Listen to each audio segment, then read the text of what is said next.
Thank y'all. We're gonna call Judiciary to order. Mr. Secretary says we have a quorum. Thank you. We have 4 bills on the agenda, none of which I think are too complicated, if at all. So we have just so we can. Oh, here comes Senator Parker. I'm going to skip around so we can get to our esteemed guests. So the first one I'm going to call up is House Bill number 354. This is Representative McGee's bill, who's here with us. And if there's any questions concerning it, the short of the bill is, if you look at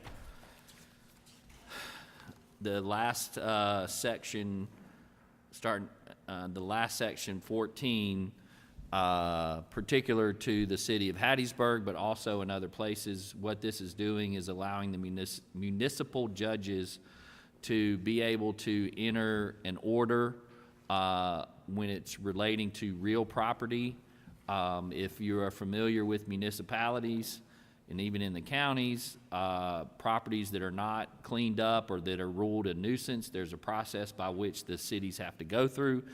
And what this bill is doing is allowing the procedure to go through the court, the city court, to allow the city to get a judgment if they have taken the steps for due process, as well as using their own personnel to clean up the properties.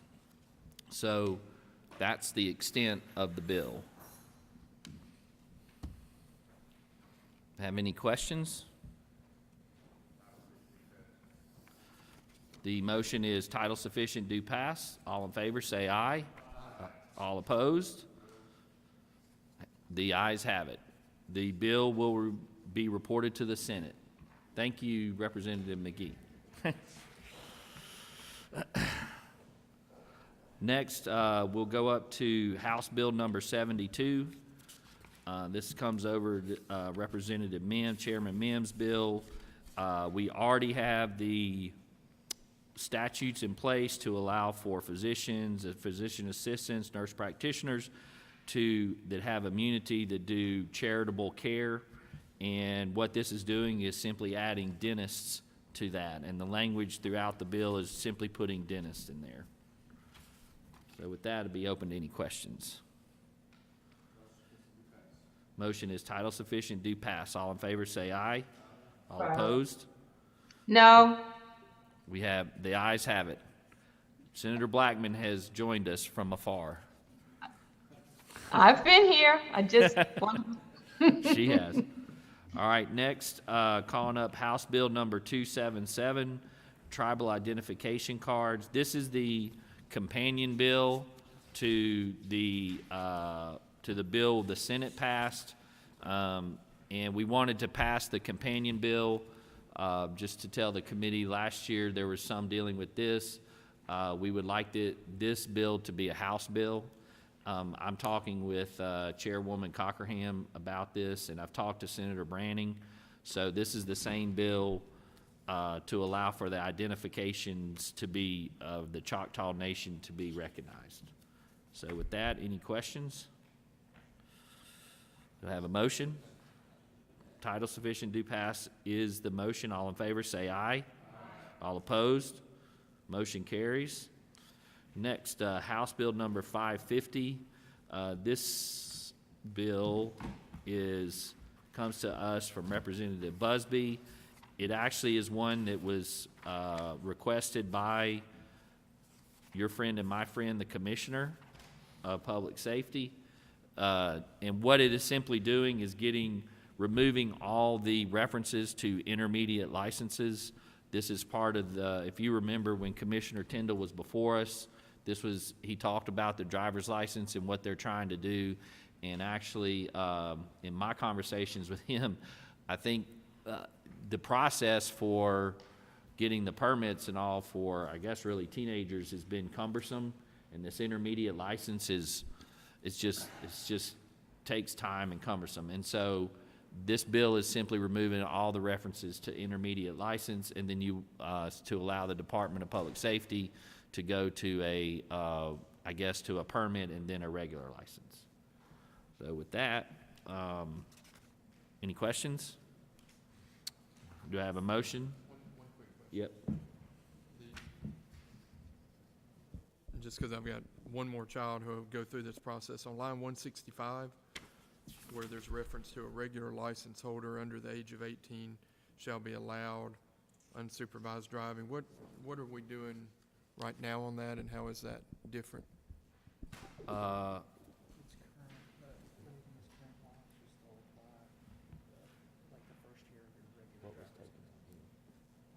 That language right there in line 166 below is actually current law. So that's what that's doing. I'm asking what The deleted. underlying portion is current No, law? no. Driving from 6 to 10, Sunday through Thursday, that's current law. So we're removing the temporary license and just putting the provision that a Correct. regular license holder up until the age of 18. So, Cor- okay, so we're taking the temporary out there and applying it to the regular holder. Correct. Thank you, Mr. Chairman. Mr. Chairman, if I could follow up on that, then, And just Senator Parker too, the deleted language there is what, and the language says an intermediate license allows, and so by deleting that language, it's simply going to the license. so, Senator DeVar. thank you, Mr. Chairman. So my question is, for us that have, or whatever, we have teenagers that play sports or dance, and they get home from whatever, and they're on the roads after 10 o'clock. I know the paragraph says to and from work. So if, for example, my daughter driving home from Oak Grove after ballet practice gets pulled over at 11 o'clock or 10:30 on Wednesday night, which she often does, is she going to be subject to a ticket because of that? Or if you're playing sports No, I or think that's a something. valid point. Or if you're playing sports, football, soccer, Look, if you're asking, I think if you think an amendment is appropriate, we could certainly do that, and I think that's a valid point. Would it be appropriate to just go back to the original language then? And I don't know, I'm just The striking the underlying language of 165 then? No, on line 165, the deleted language, what the current law says is an intermediate license allows. That's been deleted, replaced by a regular license holder under the age of 18. So what this is doing, it looks like, is if they're under 18, is taking what the intermediate license was and applying it, an age limit is what council was saying. So, and I defer to Ethan, so should we say an intermediate license holder under the age of 18, or how do we change it? Well, So we're trying- a 17-year-old with a valid license Well, we're driving trying after to 10 get o'clock. rid of the intermediate license to Okay. actually have no intermediate license. So apparently what they've done is just put the age restriction on a regular license. These are the normal restrictions that are already in law, and I'm not sure if there's an education exemption somewhere else. I'm not intimately familiar with that, but I could look. I think Senator Boyd had a question. Senator Boyd? So what we're looking at, I'm sorry, so what we're looking at is line 169, and it would, instead of just saying from traveling directly to or from work, we need to add language in here. Am I correct that we need to add language in here that specifies what you're talking about? So from work, educational activities, sporting. Certainly think the amendment would be appropriate. I'm sorry, so can you, I think what Senator Restate. Boyd said, if I make, on line 169, after the word work, make that comma, educational endeavors, sports activities. Educational.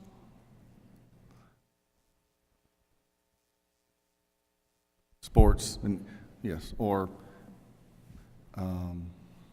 other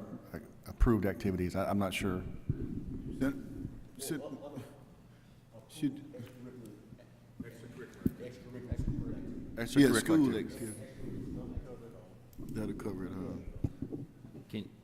Can you, Senator DeBar, is the purpose of your amendment to allow those 18 and under to be able to drive for other reasons and not just for work, Correct. So I, and reasons that we understand? Okay. after the word work or other extracurricular activities, or extracurricular activities.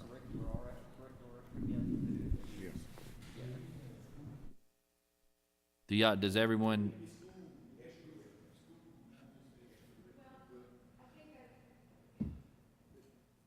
May, Mr. Chairman. Yeah, Senator DeBar. If I could address that, for example, the ballet, for example, is not a school activity. It's an extracurricular activity that a teenage person may do. Correct. With parental approval or something. Yes. So does everybody understand the amendment? Mr. Chairman, Any question? Yes, Senator Blackman. if the activity, it's generally extracurricular activities, they're considered school-related. So what about those who, it may not be associated with the school, cultural activities? I'll let Senator DeBar, do you want to answer that since it's your amendment? Thank you, Mr. Chairman. I think that's what we were trying to address is non-school related activities. And I think that's why it was changed to just extracurricular versus a more specifically defined school-related extracurricular activity. Isn't extracurricular, isn't that associated with school activities? Because I know when my children were in school, basketball and all of football, all of those things are considered extracurricular.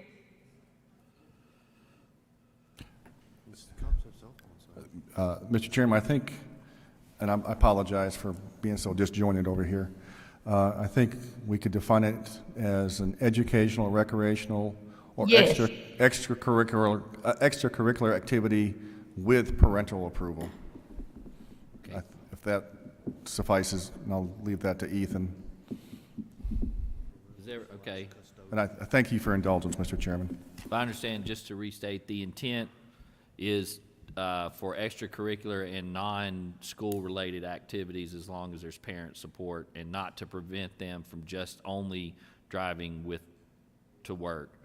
And so does everybody understand the amendment? Senator Parker, did you have a question? Okay. So all in favor of the amendment, say aye. All opposed? The amendment carries. If you'll, Senator Barr, if you'll get with Ethan just to make sure the wording, I think everybody understands the intent on that. Okay. So